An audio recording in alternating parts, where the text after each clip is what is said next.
കള്ളിൽ spirit കലക്കാൻ മാസപ്പടി വാങ്ങി ഒത്താശ ചെയ്ത വൻ സംഘം എക്സൈസ് ഉദ്യോഗസ്ഥർക്കെതിരെ LDF കാലത്തെടുത്ത നടപടികൾ ആകെ അട്ടിമറിക്കുന്നു UDF സർക്കാർ. 2021 പാലക്കാട്ട് വൻതോതിൽ സ്പിരിറ്റും പണവും പിടികൂടിയ കേസാണ് ആവിയാകുന്നത്. എക്സൈസ് ഡെപ്യൂട്ടി കമ്മീഷണർ അടക്കം ഉദ്യോഗസ്ഥർ സ്പിരിറ്റ് മാഫിയയിൽ നിന്ന് മാസപ്പടി വാങ്ങിയതിന്റെ ഡയറി പോലും കണ്ടെടുത്ത കേസിലാണ് ഈ നീക്കമുണ്ടാവുന്നത്.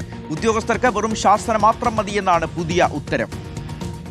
എല്ലാം ലഭിക്കുന്നത് ഒറിജിനൽ കള്ളാണോ ഉറപ്പുവരുത്തേണ്ടതുണ്ട്. മനുഷ്യരുടെ ആരോഗ്യം വെച്ച് നമുക്ക് കളിക്കാൻ സാധിക്കില്ല. ഈ മട്ടിൽ കർശന മുന്നറിയിപ്പ് നൽകി ഒരാഴ്ച തികയും മുൻപെയാണ് സമീപകാലത്തെ എക്സൈസിലെ ഏറ്റവും വലിയ അഴിമതി ഇടപാടിൽ ഉൾപ്പെട്ട ഉദ്യോഗസ്ഥർക്കെതിരായ നടപടികൾ അവസാനിപ്പിക്കാനുള്ള ഫയലിൽ എക്സൈസ് മന്ത്രി ഒപ്പുവെച്ചത്. 2021 ജൂലൈയിലാണ് പാലക്കാട് അണക്കപ്പാറയിലെ ഗോഡൌണിൽ നിന്ന് 1400 ലിറ്റർ സ്പിരിറ്റും 2000 ലിറ്റർ സ്പിരിറ്റ് കലർത്തിയ കള്ളും 11 ലക്ഷം രൂപയും സ്റ്റേറ്റ് എക്സൈസ് എൻഫോഴ്സ്മെന്റ് സ്ക്വാഡ് പിടികൂടിയത്. പിന്നാലെ excise vigilance SP Muhammad Shafi നടത്തിയ പരിശോധനയിൽ 5 വർഷം പാലക്കാട് ജില്ലയിലെ ഉദ്യോഗസ്ഥരെ ഈ സ്പിരിറ്റ് മാഫിയ തീറ്റിപ്പോറ്റിയതിന് കണക്കും കണ്ടെത്തി.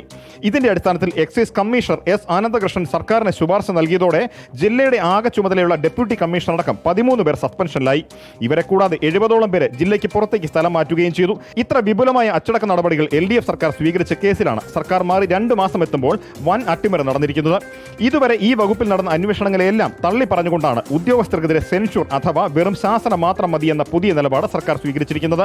അതിന് കാരണമായി പറയുന്നത് ഇതുവരെ നടന്ന അന്വേഷണങ്ങൾ വിശ്വാസയോഗ്യമല്ല എന്ന് തന്നെയാണ്. പകരം ആർക്കും പണം നൽകിയിട്ടില്ല എന്ന് ഷാപ്പ് കരാറുകാരനും അയാളുടെ ജീവനക്കാരൻ നൽകിയ മൊഴികളാണ് വിശ്വാസത്തിലെടുത്തിട്ടുള്ളത്.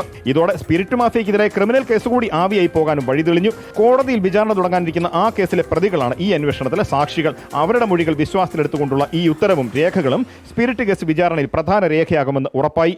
Anil Emmanuel, reporter, Thiruvananthapuram.